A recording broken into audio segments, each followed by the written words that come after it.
ದಿನವಿಡೀ ಗಂಟೆಗಟ್ಟಲೆ ಮಾಡುವಂತಹ ಕೆಲಸವನ್ನ ಸುಲಭ ಮಾಡಿಕೊಳ್ಳೋದ್ರ ಜೊತೆಗೆ ಸಮಯ ಹಾಗೂ ಹಣದ ಉಳಿತಾಯವನ್ನ ಹೇಗೆ ಮಾಡ್ಕೊಳ್ಬೇಕು ಅಂತ ಹೇಳಿ ಇವತ್ತಿನ ವಿಡಿಯೋದಲ್ಲಿ ನೋಡ್ತಾ ಹೋಗೋಣ ಬನ್ನಿ.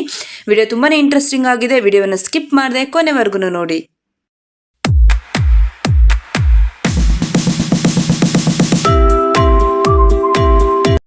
ಈ ರೀತಿ ಕೊಂಡಿಗಳಿರುವಂತಹ ಸರಗಳನ್ನು ಗೋಲ್ಡ್ ಇರಬಹುದು, ಸಿಲ್ವರ್ ಅಥವಾ ಆರ್ಟಿಫಿಷಿಯಲ್ ಸರಗಳು ಯಾವುದಾದ್ರೂ ನಾವು ಈ ರೀತಿ ಕೊಂಡಿರುವಂತಹ ಸರಗಳನ್ನು ಹಾಕೊಂಡು ಫಂಕ್ಷನ್ಸ್ಗೆ ಏನಾದರೂ ಹೋಗ್ತಾ ಇದ್ದೀವಿ ಅಂದರೆ ಸೊ ನೀಟಾಗಿ ರೆಡಿ ಆಗಿರ್ತೀವಿ. ಇದು ಹಿಂದೆ ಕೂದಲಿಗೆಲ್ಲ ಸಿಗಾಕೊಂಡು ತುಂಬಾ ಡಿಸ್ಟರ್ಬೆನ್ಸ್ ಆಗ್ತಾ ಇದೆ ಅಂತ ಹೇಳಿದರೆ ಸೊ ಒಂದು ಟೇಪನ್ನು ತೆಗೆದುಕೊಳ್ಳಿ, ಗಮ್ ಟೇಪನ್ನು ತೆಗೆದುಕೊಂಡು ನೀವೇನಲ್ಲಿ ಹಿಂದೆ ಕೊಂಡಿ ಇರುತ್ತೆ ಆ ಕೊಂಡಿಗೆ ಫುಲ್ಲು ನೀವು ಇದನ್ನ ಸುತ್ತಕೊಂಡು ನೀವು ಹಾಕೊಳ್ಳೋದ್ರಿಂದ ನಿಮ್ಮ ಕೂದಲಿನ ಕಿತ್ತು ಎಳೆಯೋದಿಲ್ಲ. ಸೊ ಯಾವುದೇ ರೀತಿಯ ಕೂದಲಿಗೆ ತೊಂದರೆನೂ ಆಗಲ್ಲ. ಸೊ ನೀವು ಕಂಫರ್ಟಬಲ್ ಆಗಿ ಫೀಲ್ ಮಾಡ್ಬೋದು. ಬೇಕಿದ್ರೆ ಒಂದ್ಸಲ ಟ್ರೈ ಮಾಡಿ ನೋಡಿ, ಖಂಡಿತವಾಗಿಯೂ ನಿಮ್ಗೆ ಇದು ಇಷ್ಟ ಆಗುತ್ತೆ. ನಾವು ಸ್ಟಿಕ್ಕರ್ಗಳನ್ನ ಇಟ್ಟು ಹೊರಗಡೆ ಹೋಗಿರ್ತೀವಿ, ಬೇವರಿರ್ಬೋದು ಅಥವಾ ಮಕ್ಳುಗಳೇನಾದ್ರೂ ಕಿತ್ತು ಸ್ಟಿಕ್ಕರ್ಗಳನ್ನ ಹಾಳು ಮಾಡಿರ್ತಾರೆ, ನಮಗೆ ತಕ್ಷಣಕ್ಕೆ ಸ್ಟಿಕ್ಕರ್ ಬೇಕು, ನಾವು ಅದನ್ನ ಪಾಕೆಟಲ್ಲೆಲ್ಲ ಇಟ್ಟರೆ ತೆಗಿಯೋಕ್ಕಾಗಲ್ಲ ಅಂತ ಹೇಳಿದ್ರೆ ಸೊ ಏನ್ ಮಾಡಿ ಅಂತ ಹೇಳಿದ್ರೆ ಆ ಒಂದು ಸ್ಟಿಕ್ಕರ್ ಅನ್ನ ನೀವು ಮೊಬೈಲ್ ಪೌಚ್ ಇರುತ್ತೆ ನೋಡಿ, ಬ್ಯಾಕ್ ಕೇಸಲ್ಲಿ ನೀವು ಇಟ್ಕೊಳ್ಳೋದ್ರಿಂದ ತಕ್ಷಣಕ್ಕೆ, ಯಾಕೆಂತ ಹೇಳಿದ್ರೆ ನಾವು ಕೈಯಲ್ಲಿ ನಾವು ಫೋನನ್ನು ಇಟ್ಕೊಂಡೇ ಇರ್ತೀವಲ್ವ, ಸೊ ಹಾಗಾಗಿ ನೀವು ಸ್ಟಿಕ್ಕರ್ ಎಲ್ಲ ಏನಾದರೂ ಬಿದ್ದೋಯ್ತು ತಕ್ಷಣಕ್ಕೆ ಸ್ಟಿಕ್ಕರ್ ಬೇಕು ಅಂತ ಹೇಳಿದ್ರೆ ನೀವು ಈ ರೀತಿ ಮೊಬೈಲ್ ಫೋನ್ ಬ್ಯಾಕ್ ಕೇಸಲ್ಲಿ ಇಟ್ಕೊಂಡು ನೀವು ಕ್ಯಾರಿ ಮಾಡೋದ್ರಿಂದ ನಿಮಗೆ ತಕ್ಷಣಕ್ಕೆ ಬೇಕಾದಾಗ ನಿಮಗೆ ಇದನ್ನ ಬಳಸ್ಕೊಳ್ಬಹುದು. ನಾವು ಹೊಸದಾಗಿ ಇರಬಹುದು ಅಥವಾ ಹಳೆದಾಗಿರಬಹುದು, ನಾವು ಯೂಸ್ ಮಾಡಿದ ಮೇಲೆ ಗಮ್ ಟೇಪಿನ ಲಾಸ್ಟ್ ಎಡ್ಜಿ ಏನಿದೆ ಅದನ್ನು ಹುಡ್ಕೋದೇ ನಮಗೆ ಸಮಸ್ಯೆ ಆಗಿರುತ್ತೆ. ಸೊ ಎಲ್ಲಿದೆ ಅಂತೇಳಿ ಹುಡುಕಿ ತೆಗಿಯೋದೇ ಕಷ್ಟ ಆಗಿರುವಾಗ ಏನು ಮಾಡಿ ಅಂತ ಹೇಳಿದರೆ ಸೊ ನಾನಿದು ನನ್ನ ಮಗನ ಒಂದು ಆಟ ಸಾಮಾನ ಮುರಿದು ಹೋಗಿತ್ತು. ಸೊ ಅದರಲ್ಲಿರುವಂತಹ ಒಂದು ಪ್ಲಾಸ್ಟಿಕ್ ಒಂದು ಕಡ್ಡಿ ಏನಿದೆ ಅದನ್ನು ತೆಗೆದುಕೊಂಡು ನಾನು ಇಲ್ಲಿ ಅಂಟಿಸ್ಕೊಳ್ತಾ ಇದ್ದೀನಿ. ಇನ್ ಕೇಸ್ ನೀವು ಇದು ಬೇಡ ಅಂತ ಹೇಳಿದರೆ ನೀವು ಮಿಲ್ಕ್ ಮೇಡ್ ಎಲ್ಲ ತರ್ತಿರಲ್ವ, ತಂದ ಮೇಲೆ ಅದ್ರ ಮೇಲೆ ಒಂದು ಓಪನರ್ ತರ ಇರುತ್ತೆ ನೋಡಿ, ಸೊ ಅದನ್ನ ಸಹ ನೀವು ನಾನು ತೋರಿಸಿರುವ ರೀತಿಯಲ್ಲಿ ಇಟ್ಕೊಂಡಾಗ ಸೊ ನಿಮಗೆ ಬೇಕಾದಾಗ ಈಸಿಯಾಗಿ ರಿಮೂವ್ ಮಾಡ್ಕೊಳ್ಬಹುದು. ಬೇಡ ಅಂತ ಹೇಳಿದಾಗ ಅಗೇನ್ ನೀವು ಅಲ್ಲೇನೆ ಅಂಟಿಸಿ ಇಡಬಹುದು. ತುಂಬಾನೇ ಯೂಸ್ಫುಲ್ ಆಗಿರುತ್ತೆ. ಒಂದ್ಸಲ ಬೇಕಿದ್ರೆ ಟ್ರೈ ಮಾಡಿ ನೋಡಿ. ನೆಕ್ಸ್ಟ್ ನಿಮಗೆ ಕಷ್ಟಪಡುವಂತಹ ಅವಶ್ಯಕತೆ ಇರಲ್ಲ.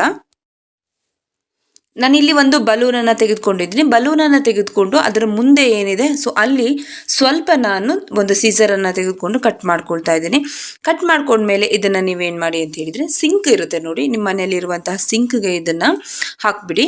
ಸೊ ಹಾಕಿದ ತೋರಿಸ್ತಾ ಇದ್ದೀನಿ ನೋಡಿ ಯಾಕೆ ನಾನು ಸಿಂಕಿಗೆ ಹಾಕಿದ್ದೀನಿ ಅಂತ ಹೇಳಿದರೆ ಇನ್ ಕೇಸ್ ಸಿಂಕ್ಗಳು ಫ್ಲೆಕ್ಸಿಬಲ್ ಇಲ್ಲ ಅಥವಾ ರೊಟೇಟ್ ಏನಾದ್ರು ಆಗಲ್ಲ ಅಂತ ಹೇಳಿದರೆ ನೀವು ಈ ರೀತಿ ಬಲೂನನ್ನು ಹಾಕಿ ನೀವು ನೀರನ್ನು ನೀವು ಯಾವ ಕಡೆ ಬೇಕೋ ಆ ಕಡೆಗೆ ನೀವು ಈ ರೀತಿ ನಾನು ವಿಡಿಯೋದಲ್ಲಿ ತೋರಿಸ್ತಾ ಇರೋ ರೀತಿಯಲ್ಲಿ ಮೂವ್ ಮಾಡ್ಕೊಳ್ಬಹುದು. ಸಿಂಕ್ಗಳನ್ನ ತೊಳೆಯೋಕ್ಕೂ ಸಹ ನಿಮಗೆ ತುಂಬಾನೇ ಯೂಸ್ಫುಲ್ ಆಗಿರುತ್ತೆ. ಸೊ ಒಂದ್ಸಲ ಟ್ರೈ ಮಾಡಿ, ಖಂಡಿತವಾಗಿಯೂ ನಿಮ್ಗೆ ಇದು ಇಷ್ಟ ಆಗುತ್ತೆ. ಯೂಶ್ವಲಿ ನಾವು ಬ್ಲೌಸನ್ನು ಹೊಲಿಸ್ಕೊಂಡ್ಮೇಲೆ ನಾವು ಏನು ಮಾಡಿರ್ತೀವಿ, ಟ್ಯಾಗ್ಗಳನ್ನು ಇಡ್ಸ್ಕೊಂಡಿರ್ತೀವಿ. ಆದರೆ ನಮಗೆ ನಾವಾಗೆ ಟ್ಯಾಗ್ಗಳನ್ನ ಕಟ್ಕೋಬೇಕು, ಯಾರ ಒಂದು ಸಹಾಯನೂ ಇಲ್ಲದೇನೆ ಅಂತ ಹೇಳಿದರೆ ಸೊ ನಾನು ವಿಡಿಯೋದಲ್ಲಿ ತೋರಿಸ್ತಾ ಇದ್ದೀನಿ ನೋಡಿ, ಎರಡು ಕಡೆನೂ ನಾನು ವಿಡಿಯೋದಲ್ಲಿ ತೋರಿಸ್ತಿರುವ ಹಾಗೆ ನೀವು ಸ್ವಲ್ಪ ರೋಲ್ ಮಾಡ್ದ ಹಾಗೆ ಮಡ್ಚ್ಕೊಂಬಿಡಿ. ನೆಕ್ಸ್ಟು ಏನು ನೀವು ಬಂಚಸ್ಗಳನ್ನ ಇಟ್ಕೊಂಡಿರ್ತೀರಲ್ವ ಅಥವಾ ಕುಚ್ಚು ಏನಾದರೂ ಹೇಳ್ತೀವಲ್ವ, ಸೊ ಅದನ್ನು ನೀವು ಎಕ್ಸ್ಟೇಂಡ್ ಮಾಡಿ ಅದರೊಳಗಡೆ ನೀವು ಹಾಕ್ಕೊಳ್ಬೇಕು. ಹಾಕೊಂಡ್ಮೇಲೆ ನೀವು ಕೆಳಗಡೆ ಎಳ್ಕೊಬೇಕು. ಎಳ್ಕೊಂಡ್ಮೇಲೆ ಲಾಸ್ಟ್ ಆಪೋಸಿಟ್ ಸೈಡ್ ಆಗಿ ತೆಗೆದುಕೊಳ್ಳಿ. ನೀವು ಸೈಡ್ ಎಡ್ಜ್ ಏನಿದೆ ಅದನ್ನು ತೆಗೆದುಕೊಂಡು ಆಪೋಸಿಟ್ ಸೈಡ್ ರೋಲ್ ಏನು ಮಾಡಿದ್ರೆ ಅದ್ರೊಳಗಡೆ ಹಾಕೊಳ್ಳಿ. ಸೇಮ್ ಅದನ್ನು ಅದೇ ರೀತಿ ಹಾಕೊಂಡು ನೀವು ಒಂದ್ ಸೈಡ್ ಅಲ್ಲಿ ಎರಡೂ ದಾರವನ್ನು ಹಿಡಿದು ಟೈಟ್ ಮಾಡ್ಕೊಳ್ಳಿ. ಸೇಮ್ ನೀನು ನೋಡಿ ಆ ಒಂದು ರೋಲ್ ಏನಿದೆ ಅದನ್ನ ಹಿಡ್ಕೊಂಡು ನಿಂಗೆ ಎಳೆದ್ರೆ ಸಾಕು, ಜಸ್ಟ್ ಅದು ಟೈಟ್ ಆಗ್ಬಿಡುತ್ತೆ. ಸೊ ಈ ರೀತಿ ಮಾಡಿಕೊಂಡು ನೀವು ಬ್ಲೌಸನ್ನು ವೇರ್ ಮಾಡಿದಾಗ ಸೊ ತುಂಬಾನೇ ಫ್ಲೆಕ್ಸಿಬಲ್ ಆಗಿರುತ್ತೆ. ಹೇಗೆ ಅಂತ ಹೇಳಿದರೆ ಸೊ ದಾರವನ್ನು ಎಳ್ಕೊಂಡು ನೀವು ಬ್ಲೌಸನ್ನು ಹಾಕೊಂಡ್ಮೇಲೆ ಸೊ ನಿಮ್ಮ ಬಾಡಿ ಏನಿದೆ ಅದಕ್ಕೆ ಅದು ಅಡ್ಜಸ್ಟ್ ಆಗಿಬಿಡುತ್ತೆ. ಸೊ ನಾನು ತೋರಿಸ್ತೀನಿ ನೋಡಿ ಹೇಗೆ ಅಂತ ಹೇಳಿ. ಇವಾಗ ನೋಡಿ ಏನು ಮಾಡಿ, ಎರಡು ಸೈಡು ಇಟ್ಕೊಂಡು ಆ ಒಂದು ಎರಡು ಕಡೆನೂ ನೀವು ಈ ರೀತಿ ಎಳ್ಕೊಂಬಿಡಿ. ಎಳೆದಾಗ ಅದು ಟೈಟ್ ಆಗುತ್ತೆ. ಸೊ ಪುನಃ ನೀವು ಹೀಗೆ ಎಳೆದ್ರಾಗ ಅದು ಲೂಸ್ ಆಗುತ್ತೆ. ಸೊ ಹಾಗಾಗಿ ನಿಮಗೆ ತುಂಬಾ ಈಸಿ ಆಗುತ್ತೆ ನೋಡಿ. ಯಾರ ಒಂದು ಸಹಾಯನೂ ಇಲ್ಲದೇ ನೀವು ಬ್ಲೌಸನ್ನು ಆರಾಮಾಗಿ ನೀವೇ ಟ್ಯಾಗ್ ಮಾಡ್ಕೊಳ್ಬಹುದು. ಸೊ ಬೇಕಿದ್ರೆ ಒಂದ್ಸಲ ಟ್ರೈ ಮಾಡಿ. ಫ್ರಿಡ್ಜನ್ನು ನಾವು ನೀಟಾಗಿ ಕ್ಲೀನ್ ಮಾಡ್ಕೊಳ್ತೀವಿ ಅಂತ ಹೇಳಿದರೆ ಫ್ರಿಡ್ಜಿನ ಒಳಭಾಗ ಇರ್ಬೋದು ಅಥವಾ ಡೋರ್ ಇದನ್ನೆಲ್ಲ ನಾವು ಏನು ಮಾಡ್ತೀವಿ ನೀಟಾಗಿ ಕ್ಲೀನ್ ಮಾಡಿ ಎತ್ತಿಟ್ಕೊಂಡ್ಬಿಡ್ತೀವಿ. ಬಟ್ ಆದರೆ ನಾವು ಫ್ರಿಡ್ಜಲ್ಲಿ ಇರುವಂತಹ ಗ್ಯಾಸ್ಕೆಟನ್ನು ಕ್ಲೀನ್ ಮಾಡ್ಕೊಳ್ಳೋದೇ ಇಲ್ಲ.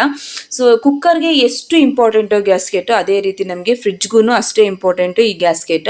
ಸೊ ಗ್ಯಾಸ್ಕೆಟ್ ನೀಟಾಗಿ ಕ್ಲೀನ್ ಮಾಡ್ಕೊಂಡಿಲ್ಲ ಅಂತ ಹೇಳಿದರೆ ಅದರಲ್ಲಿ ತುಂಬ ಧೂಳು ಕೂತಾಗ ಏನಾಗುತ್ತೆ, ಫ್ರಿಡ್ಜ್ ಡೋರ್ನ ಕ್ಲೋಸ್ ಮಾಡೋಕ್ಕೆ ಆಗಲ್ಲ. ಜೊತೆಗೆ ಅದರಲ್ಲಿ ಇರುವೆಗಳು ಜಿರಳೆ ನೊಣಗಳೆಲ್ಲ ಒಳಗಡೆ ಸೇರ್ಕೊಂಡ್ಬಿಡ್ತವೆ. ಸೊ ಹಾಗಾಗಿ ಏನು ಮಾಡಿ ಅಂತ ಹೇಳಿದರೆ ನೀವು ಒಂದು ಟಿಶ್ಯೂ ಪೇಪರ್ ಅಥವಾ ಒಂದು ಕಾಟನ್ ಬಟ್ಟೆಯನ್ನು ತೆಗೆದುಕೊಂಡು ಅದಕ್ಕೆ ಸ್ವಲ್ಪ ಕೊಕೊನಟ್ ಆಯಿಲನ್ನು ಸೇರಿಸ್ಕೊಳ್ಳಿ. ಕೊಕೊನಟ್ ಆಯಿಲನ್ನು ಸೇರಿಸಿ ನೀವು ಫ್ರಿಡ್ಜಲ್ಲಿ ಇರುವಂತಹ ಗ್ಯಾಸ್ಕೆಟನ್ನು ಕ್ಲೀನ್ ಮಾಡ್ಕೊಳ್ಳೋದ್ರಿಂದ ತುಂಬಾ ನೀಟಾಗಿ ಕ್ಲೀನ್ ಆಗುತ್ತೆ. ಸೊ ಅದರಲ್ಲಿರುವಂತಹ ಎಣ್ಣೆ ಜಿಡ್ಡಿರಬಹುದು, ಜೊತೆಗೆ ಅಂಟೆಲ್ಲ ಇರುತ್ತೆ ನೋಡಿ, ಅಂಟು, ಈ ಹುಳ ಹುಪ್ಪಟೆಗಳೇನಾದ್ರು ಇದ್ದು, ಕಸ ಕಡ್ಡಿ ಮಣ್ಣು ಈ ಥರ ಎಲ್ಲ ಏನೇ ಸೇರ್ಕೊಂಡಿದ್ರು ಸಹ ತುಂಬಾ ನೀಟಾಗಿ ನಾವು ಕ್ಲೀನ್ ಮಾಡ್ಕೊಳ್ಬಹುದು. ಸೊ ನಾನು ನಿಮಗೆ ಕ್ಲೀನ್ ಮಾಡಿ ತೋರಿಸ್ತಾ ಇದ್ದೀನಿ ನೋಡಿ. ಜಸ್ಟ್ ಒಂದು ರಬ್ ಮಾಡಿದ್ಕೆ ನೀವು ಅಲ್ಲಿ ನೋಡ್ತಾ ಇರ್ಬೋದು ಎಷ್ಟು ನೀಟಾಗಿ ಪಳಪಳ ಅಂತೇಳಿ ಹೊಡಿತಾ ಇದೆ ಅಂತೇಳಿ ನಿಮ್ಗೇನೆ ಕಾಣಿಸ್ತಾ ಇದೆ ಒಂದು ರೀತಿ ಎಷ್ಟು ನೀಟಾಗಿ ಕ್ಲೀನ್ ಆಗಿದೆ ಅಂತೇಳಿ ನೋಡಿ. ಸೊ ಎಷ್ಟು ಒಂದು ಗಲೀಜಿದೆ ಅಂತೇಳಿ. ಸೊ ಪ್ರತಿ ಲೇಯರನ್ನು ಬಿಡಿಸಿ ನೀವು ಅದೇ ರೀತಿ ಕ್ಲೀನ್ ಮಾಡ್ಕೊಳ್ಳಿ. ಸೊ ಈ ರೀತಿ ಮಾಡ್ಕೊಳ್ಳೋದ್ರಿಂದ ಏನಾಗುತ್ತೆ, ನಮ್ಮ ಕರೆಂಟ್ ಬಿಲ್ಲಿನ ನಾವು ಸೇವ್ ಮಾಡ್ಕೊಳ್ಬೋದು. ಹೇಗಪ್ಪ ಅಂತ ಹೇಳಿದರೆ, ಈ ರೀತಿ ಧೂಳೆಲ್ಲ ಕೂತಾಗ ಏನಾಗುತ್ತೆ, ಡೋರನ್ನು ನಾವು ಸರಿಯಾಗಿ ಹಾಕೋಕ್ಕೆ ಆಗಲ್ಲ.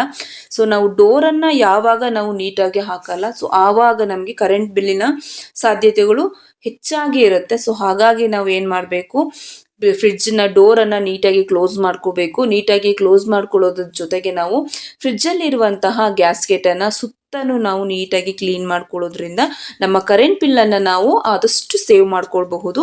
ವಿಡಿಯೋ ಇಷ್ಟ ಆಗಿದ್ರೆ ಲೈಕ್ ಕೊಟ್ಟು ಚಾನಲನ್ನು ಸಬ್ಸ್ಕ್ರೈಬ್ ಮಾಡ್ಕೊಳ್ಳಿ. ಮುಂದಿನ ಒಂದು ಹೊಸ ವಿಡಿಯೋದಲ್ಲಿ ಸಿಗ್ತೀನಿ. ನಮಸ್ಕಾರ.